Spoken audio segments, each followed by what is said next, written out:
네, 예고해드린 대로 오늘 아주 특별한 두 분을 모셨습니다. 먼저 샌드 연구소의 최경희 소장님 모시겠습니다. 어서 오십시오.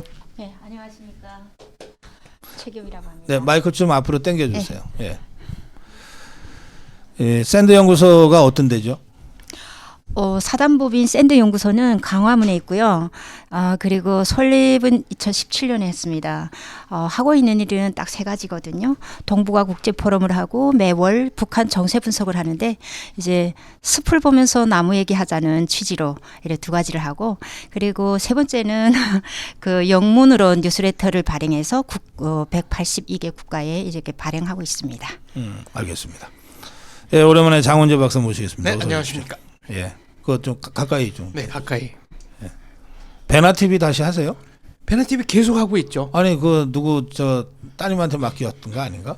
뭐 딸이 주로 편집도 하고 있지만 저도 계속 관여하고 그래요? 있습니다. 예. 베나가 무슨 뜻이에요? 배우고 나누자라는 뜻입니다. 공부하는 유튜브인가? 그렇죠. 그런데 이제 제 체형을 보고 가끔 배 나온 사람들이 하는 거다라고 하시는 분도 계신데 그건 아니고 배우고 나누자라는 뜻입니다. 예, 베나 TV가 탈북민들의 이야기를 가장 먼저 네, 이렇게 2014년 모아서 했으니까요. 쭉 해주고 있는 유튜브입니다. 예, 오늘 두 분과 함께 그 북한 얘기를 좀 말씀을 좀 나누려고 합니다. 우선 그런데 우리 최경희 소장님은 네. 샌드 연구소를 2017년부터 운영하시면서 네. 북한의 그 상황을 네. 전 세계에 알리는 일을 지금 하고 있다고 말씀하셨는데 네. 최경희 소장님 본인이 탈북하신 거죠? 맞습니다. 저는 2001년에 탈북해서요. 네. 한 3년을 한국에서 이제 학부 편입해서 공부하다가 네. 졸업하면서 바로 일본으로 유학 갔습니다. 그래서 일본에 한 11년 체류하고 있으면서 네. 석사 박사를 그 공부를 했고, 동경대학에 그 정치학 박사 학위 받고 2016년에 다시 귀국했습니다. 들어오셨어요? 네. 일본 동경대가 특히 일본이 학위 받기가 무지 어려운 곳 아니에요? 정말 까다롭죠. 네. 웬만하면 학위 안 주는 곳이 네, 특히 맞습니다. 동경대인데. 시간도 많이 걸려요. 네. 그만큼 트레이닝을 예. 너무 섬세하게 그리고 또 장 박사님께서 잘 아시겠지만 장원재 박사도 박사야? 저는 박사님이신데 런던대 박사입니다. 근데 저는 이제 북에서 아무래도 좀 자기 계획 없이 살던 그런 또 우리 좀 북한 사람들 그런 특징 있잖아요. 하루하루 생존이 그렇죠. 거의 그 급하니까요. 전체주의 국가는 거의 그래요. 그런데 그런 특징을 갖고 있다가 세계에서 가장 섬세하고 정말 구체성을 요하는 이런 그 문화에 가서 적응하고, 더구나 이제 그 학계에 네. 적응하고 이제 그 통과해서 학위 받을 그 과정까지는 정말 힘들었습니다. 왜 보통 다른 유학생들하고도 정말 차원이 다른 그래요? 고생을 예. 했던 것 같습니다. 예. 그래서 샌드 연구소를 이제 그 귀국하셔서 세우셨는데 예.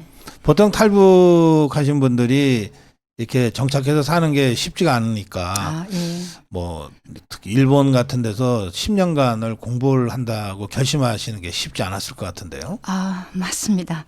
예. 처음에 그 들어갈 때는 그 옆에 우리 동료들도 지금도 얘기를 하지만 황장엽 사망하신 한장엽 선생님께서 권고하셔서 일본 유학기를 선택했고, 또 들어가면서 저희 그 교수님들하고 상의를 해서 좋은 교수님들을 이제 소개를 받았고, 그런 조건은 좀 좋았습니다만은 들어가서 공부는 제가 해야 되는 거니까 그 과정이 그래요. 너무 어려웠었습니다. 알겠습니다. 예. 자, 최근 북한 얘기 좀 하겠습니다. 네. 장 박사님. 네. 요즘 북한에서 들어오는 소리가 뭐 폭동이 났다는 얘기. 폭동은 중국에서 났는데 이게 북한 최초의 노사분규입니다. 예. 이거 생각보다 저는 심각하다고 봅니다. 북한에 엄청난 타격을 줄 수 있죠. 네. 그러니까 지린성에서 이제 의류 가공 공장으로 알려져 있는데 한 2,000명의 북한 노동자들이 폭동을 일으켰죠. 네. 네. 폭동을 일으킨 것은 보통 월급을 90% 이상 떼갑니다. 그러니까 중간에 이제 브로커들이 뛰어가고 인력 송출 회사가 뛰어가고 상납도 하고, 그러면 그 10%라도 제대로 줘야 되는데 이번에는 전쟁 준비 기금이라고 해서 그것도 안 준 겁니다. 그러니까 돈 달라고 일으켰는데 관리자들을 감금을 하고요. 3일 동안 폭동이 이어졌고 네. 사망자도 나왔습니다. 그 정도 되면 김정은의 입장에서는 다 그냥 총살해라 이럴 것 같은데 이번에 김정은이가 무릎을 꿇은 거죠. 그게 무릎을 꿇었다고밖에는 볼 수 없죠. 왜냐하면 임금 일부를 지불을 했거든요. 근데 이게 돌려막기로 지불을 한 거라. 그러니까 다른 네네. 회사 임금을 미리 떼다가 준 거라. 이제 한 달 이후에 다른 연쇄 폭동이 일어날 가능성도 있는데 네. 김정은으로서는 외화 조달 창구가 점점 없어지기 때문에 해외에 파견한 송출 근로자들에게 끌려갈 수밖에 없습니다. 그래요. 이 상황을 우리 최경희 네. 소장은 어떻게 보십니까? 저는 사실 이게 연쇄 반응이 일어날 것이라는 가능성에 주목하면서 네. 그 원리적으로 북한 사정에 대해서 먼저 생각해 보게 되거든요. 네. 중요한 것은 예전에 다 아시다시피 이제 막 충성심을 요구하던 시대하고 그리고 그 이후에는 배급을 주면서 충성을 끌어내는 이런 교환 체계가 작동하던 시대하고 네. 그 이후에는 배급을 주지 못하고 굉장히 혼란스러우니까 이렇게 그 시장을 도입했지 않습니까? 네. 2003년에 종합시장 제도화를 했는데 그때 태어난 아이들은 벌써 20대고 그때 10대를 경험했으면 30대 MZ 세대는 시장에서 태어나서 시장화에서 이제 성장한 세대입니다. 그리고 뭐 성인들도 다 마찬가지 수십 년을 지금 시장을 경험했기 때문에 특징이 있어요. 네. 지금 북한은 어느 방향으로 가냐면 우리 연구자들은 개인주의화가 된다고 얘기를 하지만 저는 좀 더 디테일하게 들여다보면 사실 이기적인 존재로 사람들이 자리 잡아간다는 것에 특징이 있거든요. 이기적이라는 거는 개인주의와 완전 다른 방향이에요. 개인주의는 건강한 사회를 만들 수 있는 개성을 인정하는 건데 네. 이기주의는 개인주의가 아니고 사실은 나만 생각하는 정치 환경이 너무 어렵기 때문에 오발하지 않고 네, 네. 그 발언을 삼가하면서 나만 생각하는 이런 생각이거든요.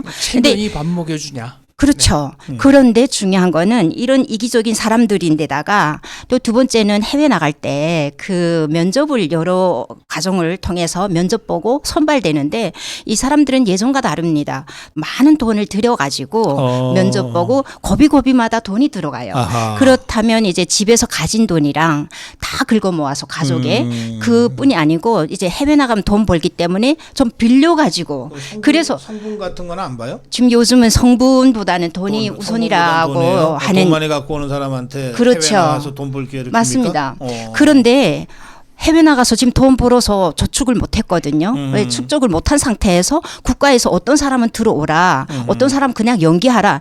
빛이 안 보이는 거예요. 그래서 첫 번째 말씀드린 이기적인 존재들한테 네네. 이해관계가 침해되는 경우는 가감없이 저항할 수 있다는 거. 여기에 주목할 필요가 있습니다. 그래서 그렇지 않습니까? 우리 사회도 마찬가지인데 굉장히 이기적인 사람들이 그 이해관계 막 침해되면 막 저항하거든요. 거기서 예. 못 물러나지 않습니까? 근데 이런 현상이 반복될 것 같습니다. 지금 뇌물 얘기를 하셨는데요. 네. 그럼 해외 나가는데 무슨 뇌물이 필요하냐? 일단 인민반장 추천서, 당비서 추천서 이런 거 발급받을 때 다 뇌물로 고여야 되고 몸무게 잴 때 뇌물 고여야 되고 여권 낼 때 뇌물 고여야 되고 하고는 뭔 관계가 있어요? 이게 북한이 나라 체면을 생각해가지고 몇 킬로그램 이하는 또 해외에 안 내보내요. 아 그래요? 아니, 키도 봅니다. 키도. 노동 강도가 너무 높기 때문에 해외 나가면 밤에도 일하거든요. 음. 그러니까 너무 약한 사람은 좀 걸러내고 건강한 사람으로 내보내죠. 하다못해 중국과는 국제선 기차표 살 때도 또 뇌물 주고 사오는 사람한테 이렇게 다 건네야 됩니다. 그러니까 해외 나갈 때 실제로 들어가는 돈보다 뇌물이 더 많을 수도 있습니다. 맞습니다. 숨 쉴 때는 안 줘요? 네? 숨 한 번 쉴 때마다 뇌물 줘야 되는 거 아니에요? 뭐 그것까지는 뇌물을 요구하지 않는데 사실상 그러는 거나 마찬가지죠. 완전히 이 뇌물이네 진짜. 그 뇌물공화국이면 국가가 전혀 작동을 안 한다는 뜻이네요. 게다가 저기 중국에 있는 사람들이 코로나 3년간 벌지를 못했어요. 그냥 숙식하면서 조직 생활하고 굉장히 숨도 제대로 못 쉬고 이렇게 노동자들이 있었는데 네. 여기에 지금은 노동하더라도 국가가 어렵기 때문에 돈을 중국 그 기업에서 받아서 국가에다 송금합니다. 그럼 거기에서 이제 또 이렇게 그 급여를 받아야 되는데 급여가 밀렸다는 것 아닙니까? 그러니까 지금 돈을 진 것도 없고 급여도 못 받고 또 국가로 돌아가려면 가족은 어떻게 볼 것이며 굉장히 어려운 상황에 있죠. 지금 뇌물 얘기에서 한마디만 더 하자면 네. 북한에만 통하는 물리학 제3법칙이 있습니다. 고이면 움직인다. 움직이는 거리는 고인 양에 비례한다. 고인양이요. 뇌물 고인양. 과학적인. 그렇죠. 네, 뇌물 고인 만큼 움직인다. 안 고이면 안 움직입니다. 근데 고인만큼 부패한다는 그렇죠. 화학적 네. 방법도 있을 것 같은데요. 이게 얼마 전에 작년인가 재작년에 그 몸무게 가지고 이제 문제가 생겼어요. 하한선을 두다 보니까 납덩이 같은 거 들고 체중을 쟀다가 아. 누가 이제 고발을 한 겁니다. 이게 김정은한테까지 신소가 올라가서 김정은이 몸무게 검사 다 다시 하라고 그랬거든요. 어떤 문제가 몸무게는 김정은이는 지가 자신 있잖아. 자신 있죠. 그래서 김정은이 가끔 저 백마 타고 다니는데 이거 동물 학대입니다. 그렇지, 동물 학대지. 네. 그런데 그 백마가 뭔 죄가 있어? 그럼요. 그러니까 검사를 다시 하라고 그랬는데 이게 왜 문제가 생기냐면은 뇌물이라는 게 A가 B한테 주면 그 B도 자기 윗선에 다 상납을 할 거 그래야 아닙니까? 되겠지. 예. 그러니까 검사를 다시 하라 그러면은 뇌물로 다 이제 결정했는데 이걸 다 뒤집어야 되는 거 아닙니까? 그러니까요. 네. 보통 일이 아닌 거죠. 맞습니다. 다 토해내라 그럴 수도 없고. 그 김정은이가 계속 그 군사 도발 수위를 이제 높이고 있는데 어떻게 생각하세요? 김정은이가 이 거의 자폭적이고 자해적인 군사 공격을 할 가능성이 어느 정도 있다고 보세요? 저는 솔직히 말씀드리면 그 가능성은 좀 제로에 가깝다고 생각합니다. 그 원래 전쟁을 한다면 정말 위협하지 않고 기습하는 게 전쟁이거든요. 근데 계속 그 위협적인 이런 도발 수위를 높이는 공격성 그러니까 자꾸 이걸 짓는 거 보니까 물질을 못할 거다. 예, 그게 목적이 있을 뿐이지 실질적으로 두려워하는 거 아닌가. 예, 이런 생각 해보고요. 네. 지뢰도발 사건 8.25 사자 회담할 때 네. 그때도 이제 가감없이 끌려 나왔잖아요. 우리가 너무 이제 그 강경 대응하라, 바로 즉시 대응하라, 그 박근혜 대통령이 그런 지시를 내렸을 때, 네, 원점 타격하라. 예, 그래서 이제 그때도 보면 굉장히 우리 상대의 입장, 우리의 입장이 강경하고 원칙적일 때는 좀 낮추는 경향도 있습니다. 그래요. 그럼 지금 우리 윤석열 대통령한테는 바짝 겁먹고 쫄아 있겠네. 좀 두려워하는 것 같은데요. 다만 여기서 엄청 수위를 높일 때 그러다가 이성을 잃을 수 있기 때문에 우리는 항상 경계를 해야 되고, 중요한 거는 이걸 이렇게 높이면서 지금 미국의 이제 그 대선 전국이라든가 여러 가지 거기에 자기의 이제 그 북한이 문제를 테이블에 올려놓는 거, 이제 이렇게 그걸 목적으로 한다면 굉장히 이제 앞으로 수위를 높일 가능성도 있다. 그래, 어떻게 보세요? 저는 전면 도발은 거의 불가능하다고 봅니다. 이유는 김정은 자신이 누구보다도 잘하는 게 있습니다. 전면전이 터졌을 때 자기 목숨이 바로 날아갈 수도 있다는 걸 알거든요. 네. 겁날 거예요. 그러니까 그 위험 부담을 짊어질 것 같지는 않고, 다만 협상용으로 국지전 도발은 할 가능성이 있다고 봅니다. 협상용으로. 네. 그래요. 더구나 그 분계선이었던 남북 관계 그 NLL 한계선이라고 했고 막 했는데 최근에는 국경선이라고 얘기합니다. 그래서 네. 국경이라고 할 때는 이제 상대에 대한 이렇게 도발을 한다면 사실상 이거는 전쟁으로 명확하게 전쟁으로 간주되거든요. 그런데 장원주 박사, 네. 김정은이가 통일 걷어치워 했더니 여기서 범민련이 해체를 해버리대. 이게 상당히 웃긴 얘기죠. 야. 범민련이라는 거는 남측 본부와 북측 본부가 있는데 한마디 한다고 그거를 뭐 바로 그냥 해체해 버렸으니까 이건 누가 봐도 그냥 지시에 따른 범민련은 북한과 확실한 연계가 있는 단체였다라고밖에는 볼 수가 없는 겁니다. 본인들이 그걸 증명한 거예요. 아니 예전에 그 문익환 목사 같은 경우도 그 범민련 측 인사들이 뭐 안기부 프락치다 이런 식으로 몰아가지고 나중에 그 뭐라고 해야 되나, 그 선전 가지고 사람을 거의 매장시켰거든요. 근데 지금 같은 경우에 이런 식으로 그냥 눈에 띄게 바로 드러나게 해체해 버린다. 저는 좀 이해가 안 갑니다. 우리 최경희 소장님은 탈북했을 때 네. 여기에 종북 주사파들이 쫙 있는 걸 보고 어땠어요? 정말 놀랐습니다. 정말 놀랐습니다. 제가 지금 그 박사학위 예. 그 주제 핵심이 수령론이거든요. 북한 수령 권력 체제의 생성과 메커니즘이라는 제목인데요. 네. 거기에 수령론이 작동 원리를 해명했습니다. 근데 그걸 공부하면서 더 이제 그 놀라운 것은 정말 뇌가 없는 것 같아요. 그냥 맹목적인 따름 그리고 아니면 목적 의식적인 따름 딱 두 가지가 보이던데요. 사실 주체 사상이라고 하면 제대로 알고 따르는지를 모르겠습니다. 그러니까 이렇게 주류 사회에 좀 반기를 든 감정을 가진 사람들, 또 이제 아웃된 아웃사이드 뭐 이런 정도의 사람들이 이제 사회에 대한 일종의 반항 정신이 아닌가. 저는 그렇게 생각합니다. 실질적으로 북한 가서 살려면 못 살지 않습니까? 예. 내가 없는 사람들 같다. 맹목적인 느낌이. 예. 그런 사람들이 원리를 알면 그거는 거부하게끔 돼 있습니다. 근데 그런 사람들 보고 북한 가서 살라 그러면 또 하나같이 하는 얘기가 있어요. 북한에 가면 나 하나는 행복하게 장군님 품에서 살 수 있겠지만 남조선 혁명을 해서 모든 사람이 행복하게 사는 게 내 목적이기 때문에 안 가겠다. 그러면 우리가 지금 실험 공간을 보고 있지 않습니까? 북한 주민들은 어떻게 삽니까 지금? 얼마나 고달프게 사는데 그래 남한을 다 그렇게 고달프게 만든다는 얘기예요. 그래서 머리로 그걸 분명하게 규정을 해야 될 것 같아요. 그래서 원하는 사람은 다 보내줬으면 좋겠어요. 그 대신 한 번 가면 못 온다. 알아서 탈북해서 오지 않으면 못 온다. 자, 오늘이 그 세계 여성의 날입니까? 네, 맞습니다. 예. 그 북한 여성 인권 문제에 대해서 북한 인권 문제에 대해서 우리가 전반적으로 그 관심을 가져야 되지만 더 강도 높게 그 중에서도 특히 북한 여성들의 인권 문제는 매우 참혹한 수준이다고들 하더라고요. 네. 네. 그 여성 인권이라면 북한에는 여성 인권이라는 말 자체가 존재하지 않고요. 네. 그리고 국가를 수립했을 때, 그러니까 정권을 수립하기 전이지만 토지개 개혁을 한 그 해, 1946년에 3월 5일 토지개혁하고 그리고 7월에 바로 남녀 평등권 법령을 제정했습니다. 그래서 여성들도 참정권을 행사할 수 있도록 이렇게 만들긴 했어요. 그렇지만은 중요한 것은 이제 그 여성들을 가정의 어머니로서만 여성으로 간주한다는 거죠. 지금 현재까지도.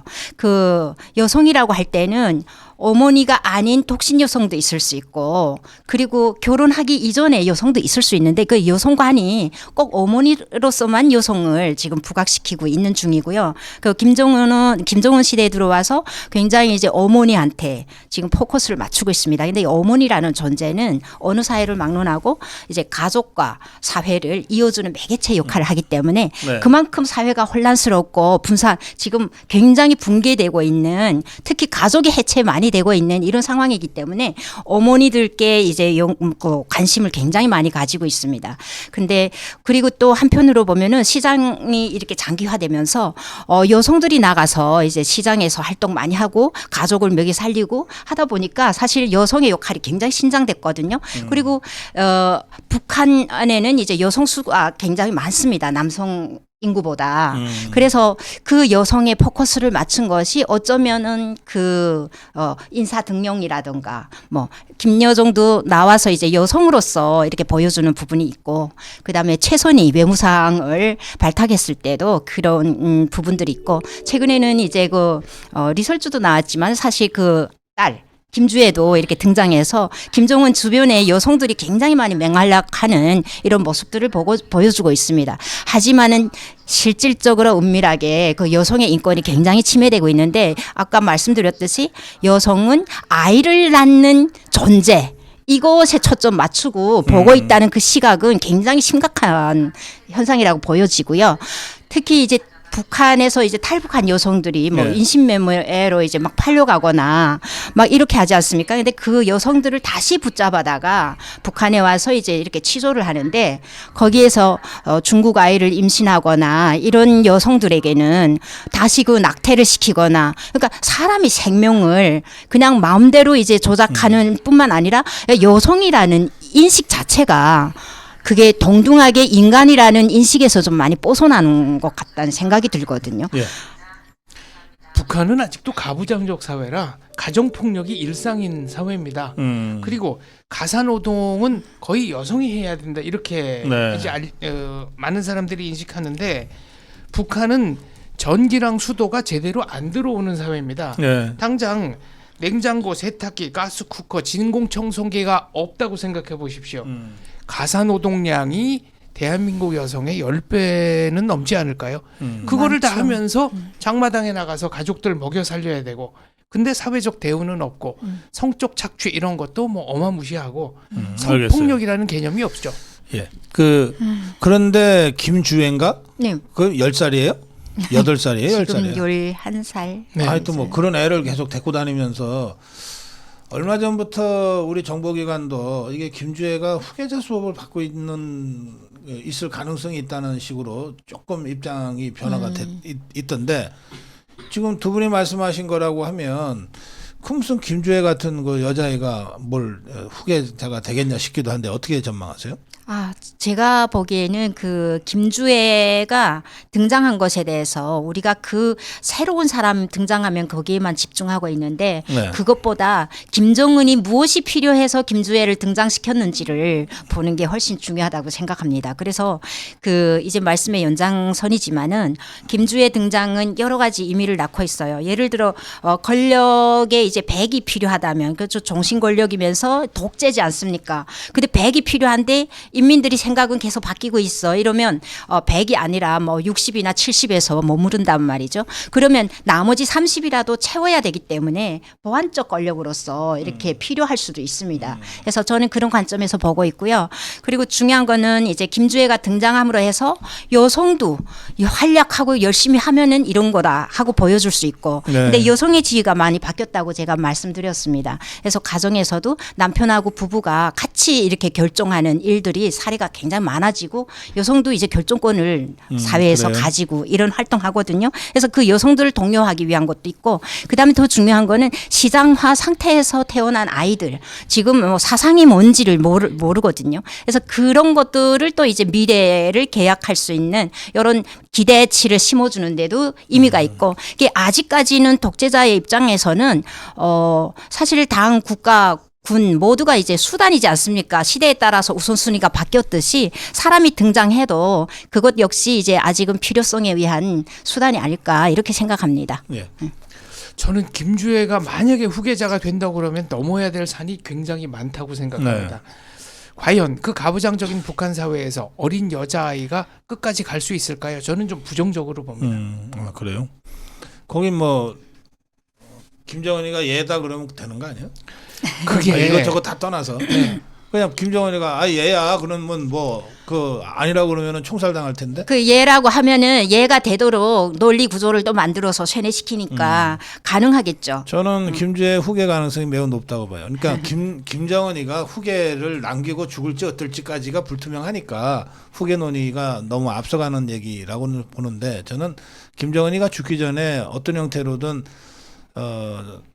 정리가 되면서 통일로 갈 거라고 저는 생각해요. 예, 자연사 하고서 그리고 김주애로 뭐 이 4대 세습이 되는 이런 일은 없을 거라고 보지만 그러나 김정은 체제의 특성상 김정은이가 얘야 그러는데 어떤 자가 목숨 걸고 아니라 그러겠어요? 그렇죠. 그건 가능한데 중간에 이제 변수들을 고려해서 저는 이제 후계자다 아니다 단정을 못할 뿐이지 거의 그쪽 방향으로 가는 건 동감합니다. 알겠습니다. 예, 저희가 앞으로도 이 북한 문제는 우리가 가십으로 다룰 일은 아니라고 생각해요. 박근혜 대통령이 탈북민들을 통일의 씨앗 네. 통일의 마중물이라고 큰 했습니다. 품으로 다 품어주겠다 이런 그렇죠. 얘기를 이게 하셨죠. 이 탈북민 3만 5천여 명의 탈북민도 소중하지만 이들이 대한민국에서 여러 가지 형태로 안정되고 활동을 하는 거를 북한 주민들이 다 보지 않겠어요. 야, 그렇죠. 예. 그러면 김정은이가 아무리 선전을 해도 북한에 너네 남쪽에 내려가면 다 죽어.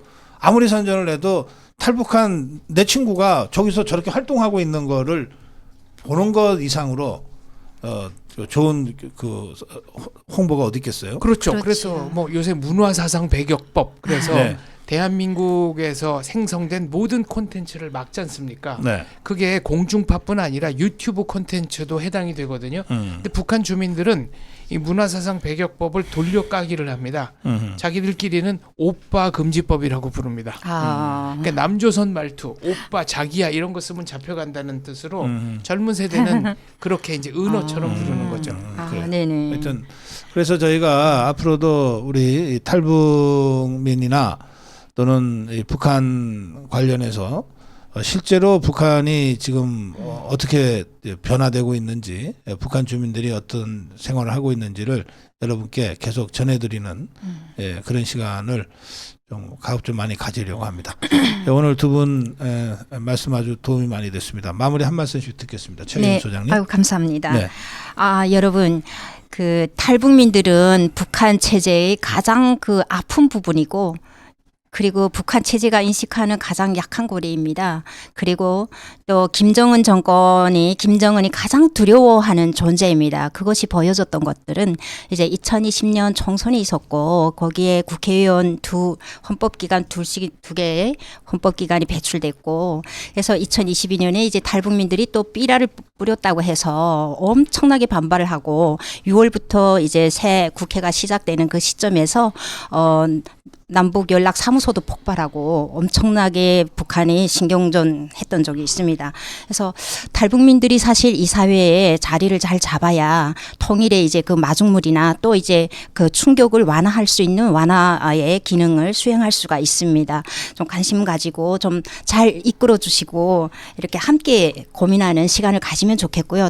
또 한마디 말씀드리면 사실은 국제 회의 나가고 제가 이제 그 작년 3월에도 두바이 다녀오고 또 그 이후에 그 텐징 외국어 대학에 제가 개공 교수로 있습니다. 그래서 수업을 한 학기에 2번씩 가거든요. 텐진이요? 예.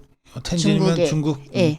그래서 그런 과정들 쭉 이렇게 국제사회를 관찰자로서 들여다보면 사실 우리가 의식하든 의식하지 않던 통일의 분위기는 상황 변수는 우리한테 굉장히 유익하게 돌아가고 있다는 걸 저는 너무 많이 보고 있습니다. 최근에. 그리고 또 특히 이제 북한도 아까 말씀하신 것처럼 각종 법을 이렇게 그 만들어내는데 그 법의 공통점은 한국 문화를 배제하고자 하는 데 있습니다. 이렇게 전체를 보게 되면 북한 비롯해서 국제사회 케어 문화가 엄청 많이 확산되고 자리 잡고 있는 이런 과정인데 이렇게 된다면 사실 우리의 의지가 사실 없는 경우에 통일된다면 굉장히 혼란스러울 것이고요.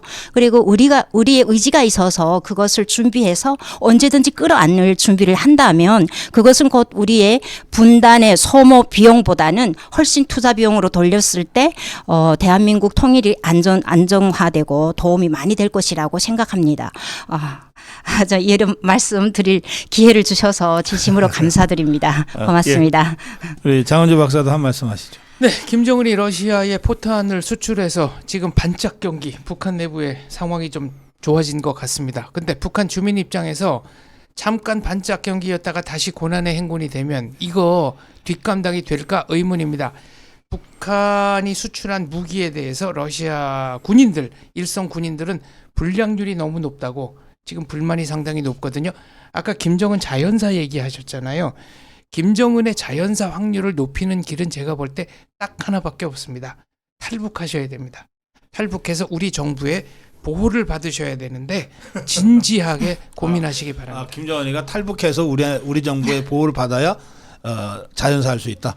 그렇죠. 자연사 확률이 높아진다. 그렇군요. 알겠습니다. 예.